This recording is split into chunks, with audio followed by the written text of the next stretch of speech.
iba a declarar o iba a pedir la declaración de inconstitucionalidad de las leyes. Por eso hemos invitado a Oscar Cuadros, abogado constitucionalista, es decano de la Facultad de Derecho de nuestra provincia, la Universidad Católica, para que nos diga si esto es posible. Oscar, ¿cómo estás? Un gusto tenerte acá en el programa. Buenas tardes, es un gusto para mí estar con ustedes. Bienvenido, Oscar. Bueno, muchas gracias. Lo que dijimos. ¿Es posible que se judicialice todo lo que es la actividad del Congreso? A mí me parece, en primer lugar, que hay una contradicción en términos en la actividad de vetar, que es una actividad que el Poder Ejecutivo puede llevar adelante y es una actividad propia, y al mismo tiempo afirmar que en caso de que el veto no prospere, intentar una judicialización del tema, independientemente del éxito que pueda tener esa judicialización. Pero me parece que el presidente puede vetar, claramente, esa es su facultad constitucional, pero al vetar trata a la ley como una ley sancionada. Le da entidad. Le da entidad de ley Claro, sancionada. exactamente. Si fracasa luego por la insistencia de las 2/3 partes de los miembros presentes en ambas cámaras, bueno, ha jugado su carta. Me parece que hay un sometimiento a la regla del juego con esto. Por el contrario, me parece que la judicialización es una vía alternativa, no una vía sucesiva. No hay dos posibilidades. Para mí, el presidente tiene una sola posibilidad, es vetar o, en su defecto, intentar la judicialización. Ahora, la judicialización es posible, no sería el primer caso, pero la Corte Suprema tiene una jurisprudencia más que centenaria. O sea, el primer caso en el cual se expidió la Corte en esto fue del año 1889, en Huyen contra Llerena, que es un caso paradigmático de la jurisprudencia de la Corte, porque introdujo por primera vez aquello que en doctrina se llama las cuestiones políticas no justiciables, las que quedan afuera del ámbito de la decisión de los jueces, refiriéndose puntualmente al proceso de sanción de las leyes, tanto en cuanto a lo procedimental, cuanto a la definición sustantiva de la ley. Luego, años más tarde, en Soria de Guerrero y más recientemente, hace unos 20 años, en Familia, en Masalín particulares, la Corte fue variando, morigerando esa jurisprudencia para decir actualmente que, salvo que existan gravísimos fallos es que la ley no haya reunido la mayoría, es decir, que el Congreso dicte una ley que no reunió la mayoría específicamente definida en la Constitución para lograr, pues una mayoría simple, una mayoría agravada. Pero salvo esas situaciones, la Corte Suprema no va a entrar, no porque se restrinja, se autorrestrinja frente a este tipo de problemas, sino porque evalúa que este tipo de problemas solo tienen una salida política, no una salida jurídica. Bien, entonces, salvo una situación de gravedad que creo no es la que está presente en este caso, es muy poco probable que la Corte o que un tribunal inferior, salvo alguna medida cautelar eventual que luego pueda ser rectificada, no creo que la iniciativa del presidente tenga éxito. Ahora, Oscar, hay un punto acá que se ha señalado ayer, incluso contemporáneo al desarrollo de esa sesión, y que mencionaba lo irregular de la convocatoria. Más allá de que el cuerpo es soberano en la toma de sus decisiones, eso es absolutamente constitucional, está consagrado en la Constitución, la convocatoria a la sesión se hace en función del reglamento interno, el que se apruebe y que todos juren. Con lo cual che muchachos, juntémonos a ver qué hacemos, no funciona. Ese es uno de los cuestionamientos. ¿Qué opinión tenés de eso? Es evidente que ha habido una violación al procedimiento que el propio cuerpo ha establecido para su funcionamiento. Eso es absolutamente evidente. Es decir, es anormal que la convocatoria devenga de un grupo de senadores sin petición a la vicepresidente, que es la presidenta del cuerpo. No es, como dice Mayans, un integrante de otro poder. La vicepresidenta no integra el Poder Ejecutivo. El Poder Ejecutivo es absolutamente unipersonal. Hay una sola persona que es el Poder Ejecutivo, es el presidente. El vicepresidente tiene dos funciones: reemplazar al presidente en casos de acefalía definitiva o transitoria y presidir el Senado, sin votos salvo caso de empate. Eso es lo que la Constitución señala. Entonces, si bien no integra el Senado como un senador más, no es parte del Poder Ejecutivo, no es Poder Ejecutivo salvo cuando ocasional o definitivamente deba desempeñarlo. Si el reglamento interno, que es la regla a la cual todos se han sometido, indica que debe haber una iniciativa de 5 senadores o más peticionada ante la vicepresidente para que tome la decisión de convocar a sesiones, ese es el procedimiento que debe respetarse. Hay una violación clara, hay una violación clara. Ahora, clara. Oscar, la propia vicepresidenta creo que dijo que esta sesión estaba dentro de lo que era el periodo ordinario, sí, no que era una sesión especial, que lo que había discusión era que no había pasado el orden del día, exactamente, pero no que no estaba convocada dentro del periodo ordinario de sesiones. Pero es una interpretación un tanto caprichosa de lo que dice la norma reglamentaria. La norma reglamentaria no hace una disquisición respecto de sesiones dentro del periodo ordinario y sesiones fuera del periodo ordinario o sesiones extraordinarias.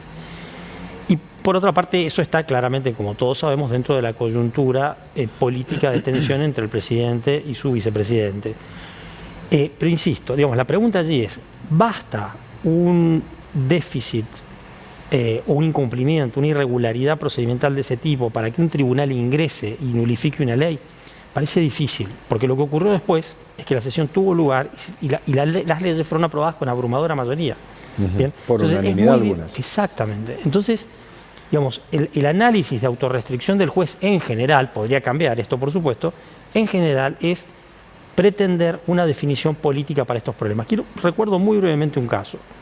La Corte, en el caso Badaro, le pidió al Congreso de la Nación hace algunos años que determinase la fórmula jubilatoria, a propósito de la cantidad de pleitos que en materia previsional se suscitaban ante los estrados judiciales.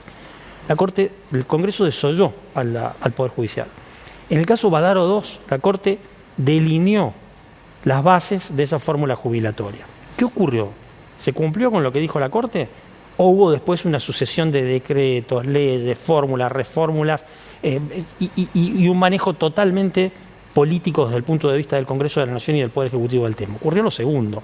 Esto es lo que pasa. Cuando no se logran consensos políticos, la autoridad de los jueces es muy acotada. Los jueces están, independientemente de la dimensión institucional que tiene la Corte, están convocados a dar solución a problemas puntuales en casos contenciosos que tengan un alcance limitado, no a definir los grandes problemas políticos que solo pueden lograrse a través de definiciones políticas arquitectónicas del Congreso de la Nación y del Poder Ejecutivo. Llegada a la Corte, una eventual judicialización de esto, ¿la Corte puede decir, de esto no me expreso, resuélvanlo en el ámbito institucional que corresponde al Senado? La Corte puede remitirse a su jurisprudencia en esta materia, tal como lo dijo el Masalín Particulares y en Famil, y ratificar esta idea. Podría ser algo distinto, pero es poco probable.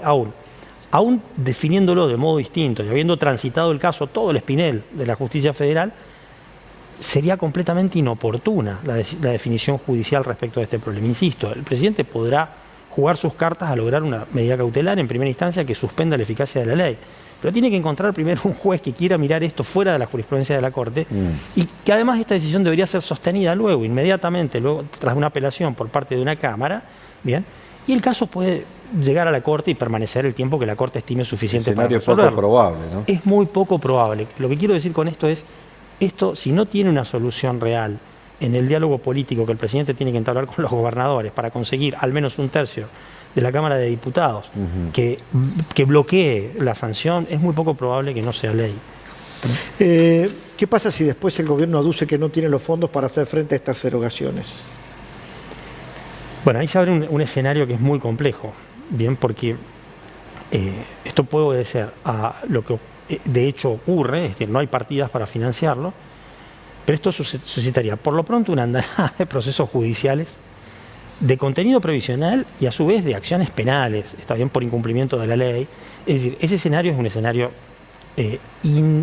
indigerible en términos políticos, ¿verdad? Pero puede ocurrir. Puede ocurrir que las decisiones queden sacrificadas en el altar del equilibrio fiscal, que es un objetivo central de la política del gobierno, sostenido por la población además, que en su mayoría está de acuerdo con que debe sostenerse. Es decir, digamos, es urgente e imperativo que el Poder Ejecutivo busque una solución junto con los gobernadores y bloquee. Aparte de otro tema, que es que con mucha habilidad la oposición, fundamentalmente el kirchnerismo, con mucha habilidad, poca buena fe si se quiere, pero mucha habilidad, introduce en el debate leyes que son muy diferentes y que son aprobadas. Entonces, digamos, el veto general a las leyes traduce en algunos casos situaciones donde la población está más dividida, no es objeto de ninguna de estas leyes. Pero si le preguntan a cada uno de los ciudadanos qué piensas respecto del financiamiento del Hospital Garrahan, seguramente no va a tener una opinión similar a la que pueda tener respecto del sostenimiento o el deterioro del equilibrio fiscal en términos abstractos. Lo que pasa es que también si uno le pregunta a la mayor parte de la población va a estar de acuerdo con una actualización de los haberes jubilatorios y va a decir, sin duda, es increíble que hayan perdido en el porcentaje que se ha perdido de los ingresos de los jubilados, ¿no? Exactamente, y ahí es donde adquiere trascendencia la cuestión política, tal vez la comprensión final, ¿no? Porque, digamos, ustedes, como periodistas especializados y demás, y como analistas del problema, conocen en detalle ¿Cuál ha sido el derrotero en la Argentina que ha conducido a este final? Desde la publificación de los fondos de la FJP en adelante, todo el manejo, las moratorias previsionales, tal como la que se ha votado ahora, tantas cosas que han ocurrido. Pero el grueso de la población padece, los jubilados puntualmente, haberes que son magros. ¿Está bien? Entonces, digamos, esa falta de explicación respecto de las posibilidades reales y de una voluntad concreta de redefinir esa situación y de mejorar el rendimiento de ese haber jubilatorio, parece que es una deuda que tiene pendiente el Poder Ejecutivo, ¿verdad? Si tuviéramos que resumirlo, es un camino sinuoso y difícil de definir su futuro, una judicialización de esto que sucedió ayer. Es difícil, por supuesto que el Poder Ejecutivo va a intentarlo. El Poder Ejecutivo tiene hoy, recién ustedes mencionaban a un ex procurador del Tesoro de la Nación, tiene un muy buen equipo en la Procuración del Tesoro de la Nación, gente no solo muy altamente idónea, sino además honesta, intelectual y personalmente, pueden lograr buenos resultados, pero insisto, son parches. La jurisprudencia de la Corte es claro en esto, es difícil que la Corte se introduzca. Recuerdo un caso que nos toca localmente.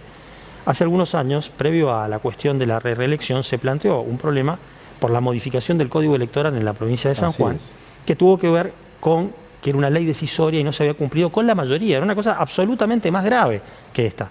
Porque lo que se argumentó en ese caso, que era un caso local, es que no se había logrado la mayoría necesaria para modificar una ley de tipo decisorio en términos constitucionales. La Corte rechazó el recurso de queja que se planteó contra la decisión de la Corte de Justicia local. O sea, la Corte Suprema no se expidió, consideró que este tema no era relevante. Y es un tema que tiene una envergadura política infinitamente inferior a lo que se está discutiendo hoy en el Congreso de la Nación. Entonces digo, es poco probable que haya una definición, pero bueno, atendiendo a la gravedad de lo que pudiera ocurrir respecto del desfinanciamiento, a la violación del déficit fiscal en una economía que pretende airearse, bueno, digamos, pueden los jueces decir alguna otra cosa. No es lo que podemos observar o avisorar desde la perspectiva actual de definición de la Corte. Realmente muy interesante y necesario conocer este detalle, porque además es un asunto que es reciente y está en plena evolución. Oscar, como siempre, muy amable. Muchas gracias. A ustedes, muchas gracias a ustedes. Volvemos.